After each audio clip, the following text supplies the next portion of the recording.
Hey, what's up, everybody? Video 44 coming at you with another video. Alright, so I got some good news, Laker fans. I guess we're finally going to take the center position seriously. We're going to be bringing in Tony Bradley and Tristan Thompson sometime this week, per Shams Charania, who we know is definitely going to give us the news very, very accurate and on time. And so that's the official word that we're bringing in those two guys. I would like to think that one of them will be signed. I don't want to jump the gun and say, oh, these guys are the perfect players for us going forward or whatever, but we just do need to fill in that position rather urgently. I really do like Tony Bradley. I've seen him do some good things when he played for the Philadelphia 76ers. I heard of good things that he did in Chicago. So he's a player with some upside, young player. So I think he would be a good guy to bring into our organization to see if he can develop with our young guys. Tristan Thompson is a guy, I don't know if he really has a whole lot left, but I do like the idea of bringing in pretty much anyone right now. And given the fact that he's won championships with LeBron James, it makes a lot of sense for synergy in the locker room to bring in Double T. But for me, I would rather him be an assistant coach or one of those guys, a specialty assistant, rather than a player at this point. I think we need to fill our team with upside players, and you guys know I'm very candid about that. But all in all, this is the team doing what it is that it needs to do. Unfortunately, it may be 2 or 3 days late, probably actually a week and a half late, but I think better late than never. And most importantly, the understanding is in place that you can't just not do that. It's not harmless. It's not something that can be poo-pooed. It must be done, and it must be done for a multitude of reasons, including winning, which is urgent for us, very, very urgent for us. And I appreciate the investment. I think it looks like a common sense thing to a lot of Lakers fans that this be done, but we don't know what the numbers look like behind the scenes. Maybe it's not something that could be simply done. So I think it's something that will be a return on investment, most importantly, especially if we can get LeBron James back on the floor. And I think ultimately you'll make a lot of people happy because ultimately we really want to win. And we really don't believe in being small out there, and it really doesn't work. So we got away with it tonight, excuse me, against a very good team. Well, I don't think they're a very good team, but they have very, very good players. And so we were able to overcome that. But it's not something we want to play around with. We want to give our guys every opportunity to win. And when you see a guy go out there and get 35 points and Austin Reeves getting that career high in a must-win situation, you understand that there's a lot of reasons to be excited about the opportunity that this team could do some good things if you just complete the roster. And so hopefully we can bring in one of these centers and do that. And also hopefully Mo Bamba's injury can heal up a little sooner than we're expecting. Obviously they're not going to rush his timetable, but at the end of the day, his return is very important to what we're going to have to do, because I don't know that we can win in the playoffs without his piece. We're going to need that length against some of these players that we're going to see, no matter how far we think we're going to go. I don't think Tony Bradley or Tristan Thompson can be the answer in that role. So he's going to have to come back, and he's going to have to get going as well. So the Lakers have a tall task. I don't want to jump ahead of us, ourselves in regards to the playoffs or the play-in tournament. We must win the games in front of us to even make that a reality. So that should be the priority. I think that's the importance of bringing in a center, bringing in Tony Bradley, bringing in Tristan Thompson, or even expanding that list further if necessary, to assure that we have the rim protection and rebounding and defensive prowess or whatever else that position could provide us. So that's the thought. I am happy that the Lakers won this game tonight. As I've already said, I encourage everybody to check out my reaction to the Magic Laker game. But I do think there's a great deal of cause for concern as it pertains to us leaning on certain players that aren't being able to provide the production necessary for us to beat some of the more difficult teams to beat out there. We're going to see the Phoenix Suns in the very next game, I do believe. that is going to be the best team that we've seen in probably, I want to say, about 2 weeks, maybe since we've seen the Memphis team that was fully healthy with Ja on the floor, possibly. Like, this is a very good team. So I know that Kevin Durant is not on the floor. I don't know how far along he is with his return, but I'm definitely certain he will not be out there tomorrow. But this is one of 2 meetings that we'll see against this Phoenix Suns team. So it's important for us to get this game, just like it's important for us to get every game. But, we want to do damage to anybody that we may potentially see in the playoffs. We want to see how we measure against some of these teams, whether Bron is out there or not. And we're forced into a situation where we can't afford to make a lot of mistakes. So I like the idea that we have 2 days in between the next game. I think that could be valuable rest. I love the idea that these games are at home, that we're on a nice long homestand here. And to be back in the winning column is great too, Having been on this 2-game slid. It wasn't looking very positive, you know what I mean? But at the end of the day, the ball still must be tipped up, and once that happens, anything can happen. So I thought the Orlando Magic played a very tough game. I thought they played pretty well. Markelle Fultz was very impressive with his double-double tonight, to go along with other players like Paolo and those guys who really, really showed up. And made this a very tough game for our LA Lakers, that's a team with a lot of upside there, so you got to give them their credit. But at the end of the day, Austin Reeves was the guy that we just really, really want to give credit to. And as I said in that last video, I really want to make sure that we prioritize him in free agency. It would be a mistake to let him go anywhere, especially since it's so early in his career. You definitely want to see him enter his prime in your uniform and play out that prime. You can just see he's a killer, and knock on wood, he never runs into any injury issues. If that guy can stay durable, he's going to be better than people think. It's just that simple. He's going to be better than people think, and we're already seeing that now. So we got an exciting group of young players. Some of them were higher on than others, but we've seen all these guys really pop in one way or another at this point. Both some of the guys that we've carried over and the new guys. So if ever we can just put it all together, we really can be as scary as we think we can be, especially as Bron returns.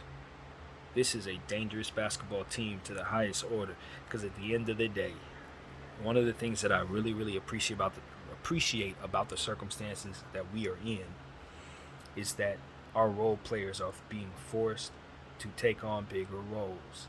So when the stars get back, that can make it so that they're much more potent and much more confident players, especially since LeBron James is a continuity guy and he's going to make guys better. And so the fact that he's able to sit and get time on these guys without running around on them, I think it's going to contribute to him understanding their tendencies that much more as well. Especially a player like that, rarely does he get a chance to just sit back and survey players as much as he's able to right now, this close to winning time. So I think that could kind of help him with some of their tendencies, since these are new guys. Playing with them, of course, is even more so important, but he'll know them better, I think, just kind of sitting and watching them to a degree. But I wonder if at the end of the day, we just don't run into trouble with our philosophies and how we choose to defend in different rotational things. As I always say, I just, I see a lot of scenarios playing out where that is how we go out, basically. And it's such a nightmare, man.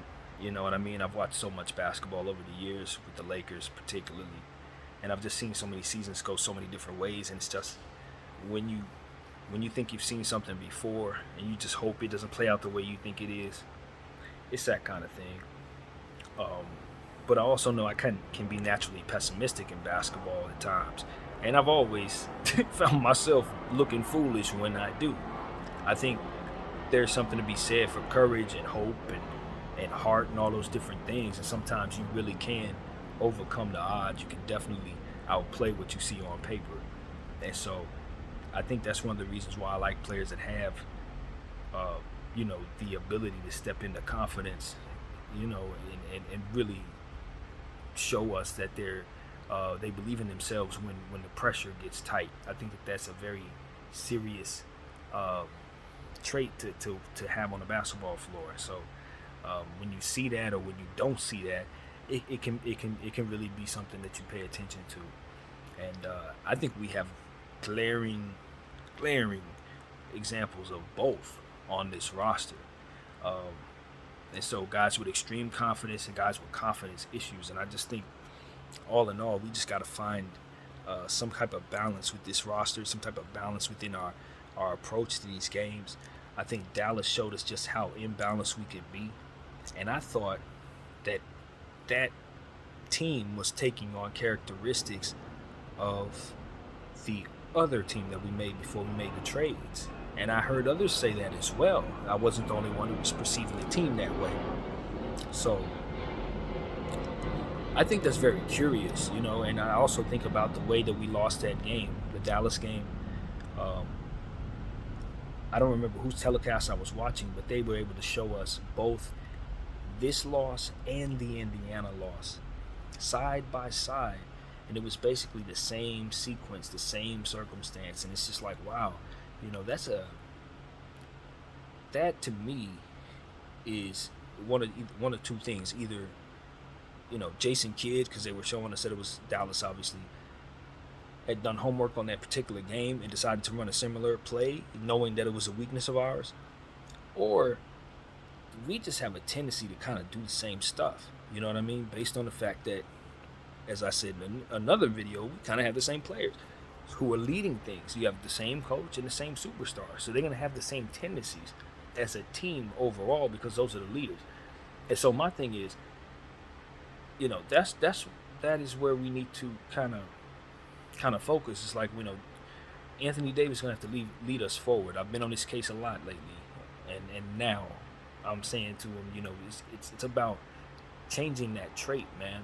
We can't be losing games that way, missing free throws and then from there botching open 3-point shots and stuff like that. It's just we got to learn from our mistakes, because these are things that hurt us in the playoffs. We don't want these tendencies to hurt us in the playoffs. And I say the same thing to Darvin Ham. The pressure is already immense. Everybody's already on your case. This is, I get it. I get that more than anything because I know I'm applying pressure just for my channel. But at the end of the day, the job is the job. Got to get the job done. Under pressure, and that's what it's about being here as a Laker. It's going to be tough. But when you win, you get praise. You get the parade down Figueroa. It's definitely worth it to win as a Laker. So the pressure is something that you just have to go through in order to get that glory. And, that's really what it comes down to. We are a hungry bunch. We're used to dominating. We understand that. We were fortunate to have players that could dominate. It's not like that's something you can just will yourself toward. But at the same time, if you display a certain level of excellence, you will attract excellence. And I think that's one of the reasons why we have the players that we have today. But if we're not going to do those things or continue those things, then we're going to lose excellence and not be able to attract excellence thereafter. It's just something we've already seen. We've already seen that. And so we don't want to go through that again. And I think we are starting to see that the front office is, they're listening to us and then they're responding. And so that's all we can ask for. How fast things take place, how soon things get done, I think that is where we would like them to improve. Obviously, they took too long to get a center here, man. And hopefully they will sign a center so that we can say that that's already taken care of. But every day that we don't have one, it puts us closer and closer to leaning on Anthony Davis in ways that probably isn't best for him. Also, we know that we have a back-to-back coming up at some point. I think the Utah Jazz will be a part of that back-to-back as well. So if you have a game where Anthony Davis is not going to be playing against Kelly Olynyk and Walker Kessler, that center is going to be someone that you need. It's that simple. That's not something you want to make happen for yourself. Um, and by then, LeBron James will be back. So you definitely want that center in place. Um, so that's what it is, man. I just really am happy we won this game because, boy, oh boy, would it have been a sour night, especially with the standings looking as they are. We just got to keep getting these victories. And so do the teams that are playing against us in this fight to the play-in tournament. And I'm paying attention to some other teams.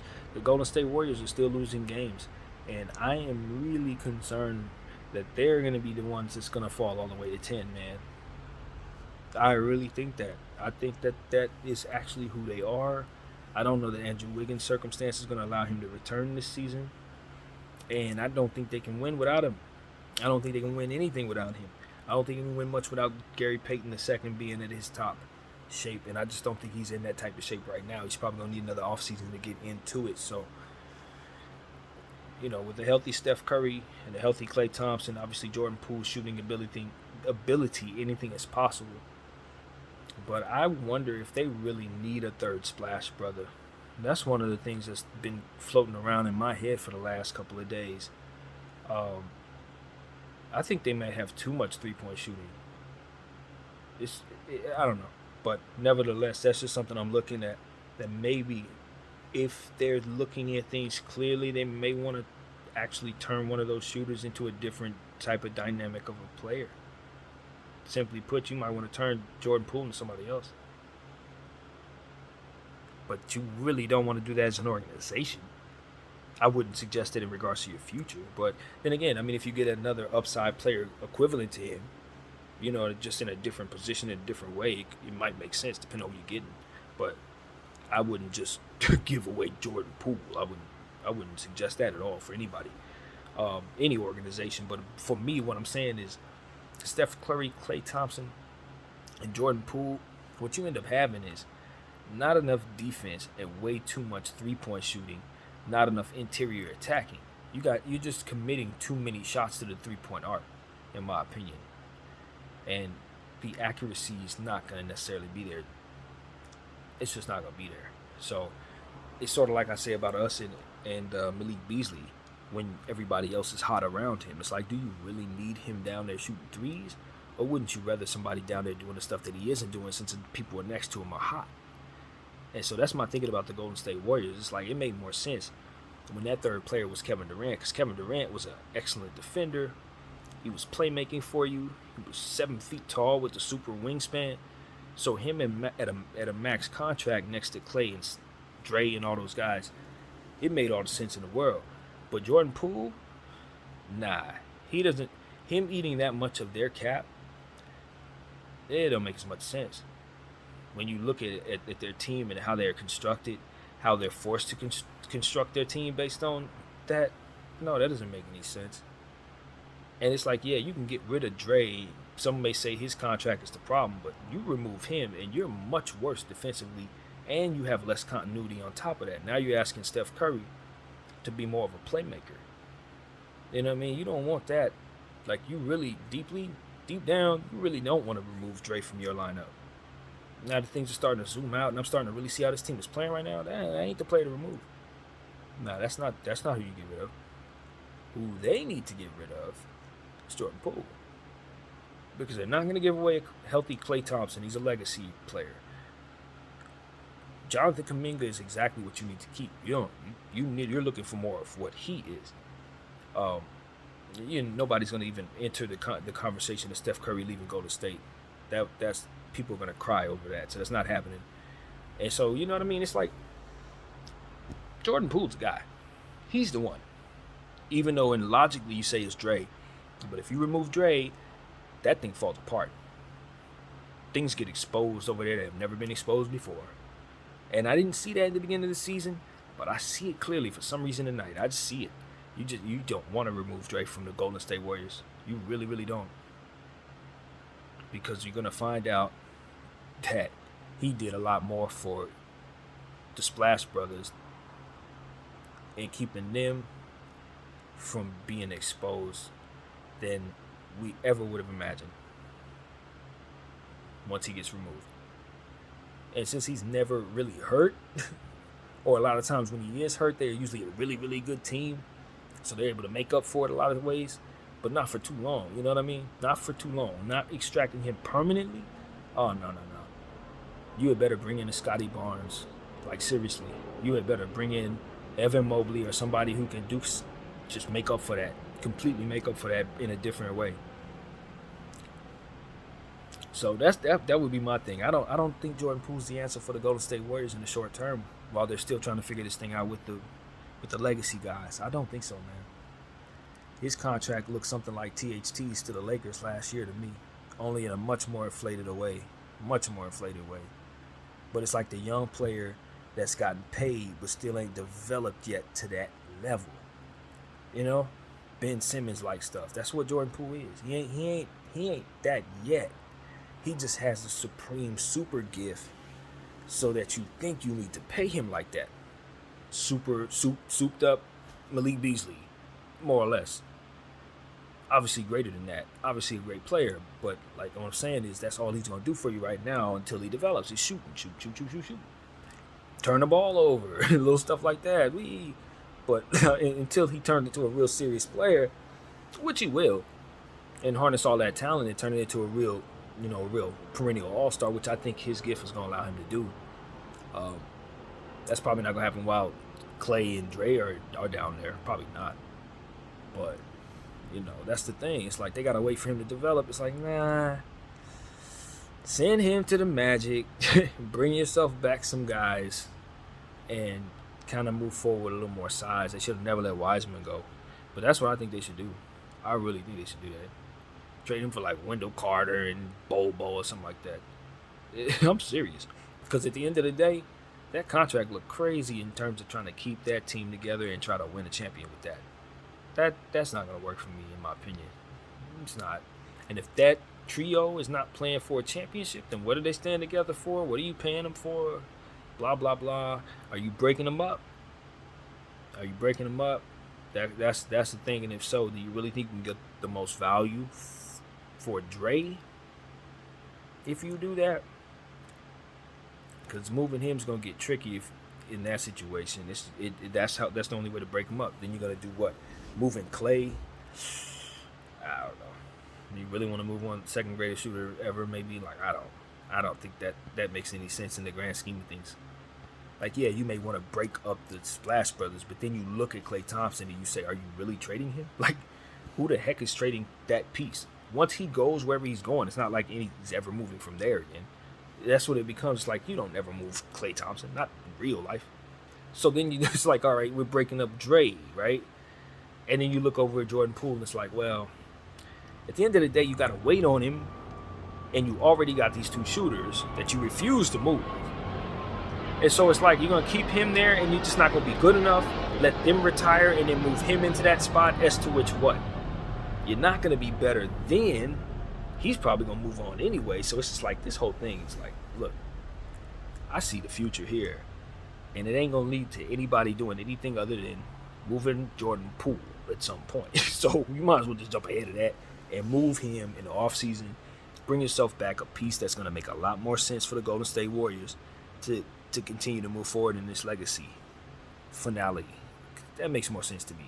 As long as he's sitting there at his $160 million, it's going to be a hellified trying to make, first of all, an offense make sense, and then to get the pieces around him to make sense. You're going to be playing with JaMychal Green and other guys like that for a little while, and you're not going to win a championship. So I already see how that's playing out. I didn't want to turn this into a Golden State Warrior video, but I might as well. Why not, right? Salute the Kobe minute. But, for me, it's like they better be careful, because Steph Curry doesn't have to necessarily stay there and keep people's eyes dry. He really don't. He really does not. I mean, there are places he can leave to and immediately vault into a champion. And he knows that. Just like most Pantheon great level players know that. But him specifically, I mean, you gotta keep his timeline making sense if you're the Golden State Warriors. He is your legacy act, but you don't want to take him for granted. No, not a guy like that. Not with what it is he can do in this league. No. So that's what I would tell the Golden State Warriors. It's the same thing I tell the Milwaukee Bucks. Y'all gotta y'all gotta value talent a bit better, man. Y'all gotta make your situation make more sense. Because you're taking your superstars for granted. You know, you really are. It's picking up a Jay Crowder and acting like he's really a guy. I said about Milwaukee, hey man, and everybody's saying, "What, they've been winning since Jay's been on the floor." Have y'all looked at Jay's stats? Have you looked at how many minutes he played? He ain't even out there. But it's you know, they will prop up the names. It is what it is, and I'm telling you, lose your superstars doing that stuff. That's a formula for leaving superstars with not enough. And eventually you do that with enough seasons, and they're going to start looking for other places to get it back from. So I see it already with the Golden State Warriors. They're funneling themselves into a space where they have to make hard decisions going down the road with their Hall of Famers, and I just don't think it's necessary. It ain't necessary, because at the end of the day, you don't want to do it. You don't want to do it. So you might as well just move on from the young guy that you paid too soon. It's not going to be hard to move his contract. It ain't, because somebody's going to want it. But you should. You should. He would be better outside of that situation after getting socked in the face. I mean, seriously, he needs out of there. And y'all need to turn his piece into something that can replace Draymond Green, honestly. That's the move. You turn him into something to replace Ray and make it make sense. So that's my little thought of the situation, man. I wanted to say that. But for the meantime, what took me to that is the fact that they're going to be going down. And so if they move down, hopefully that means we move up. That's what brought me to that. The Golden State Warriors, they ain't very good, man. They're leaning on the DiVincenzo's and JaMychal Greens and God, I don't even know who the name of these dudes are. Some of them dudes, I look at over there and I'm like, are they developing properly? And they're sitting Moses Moody. And no one's ever going to question Steve Kerr. No one's firing Steve Kerr. But sometimes you look and say those decisions are like, they're hard to digest. They're just hard to digest decisions, but it's Steve Kerr. So, hey, is he not the winningest coach ever or something? Second winningest? I don't know where he's at. Obviously not Phil Jackson. But, like, where is he at? He's up there, man. So, I just live with the results in that situation. But I've always looked at him do some of the things that he's done and have questioned them. So, it is what it is. You've heard me say it before. But, yeah, that's my thought, man. I just wanted to give y'all an extra video tonight. Good win, Lakers. And keep on doing so if we really are serious. Because if we don't, all of this was for nothing. And I don't know what happens when Bron leaves. I have no idea. But I can tell you this. If it's any reflection of some of the decisions that we made, they're slow to act, man.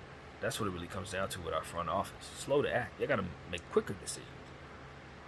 And so I see you learning from your mistakes. Bringing in the center definitely will help. But that's what it is. Quicker. So that's what I got to say, man. But this is my thought. Tony Bradley or Tristan Thompson? It's definitely Tony Bradley, right? It's definitely Tony Bradley. Video 44. I thank you all for watching. I'm out.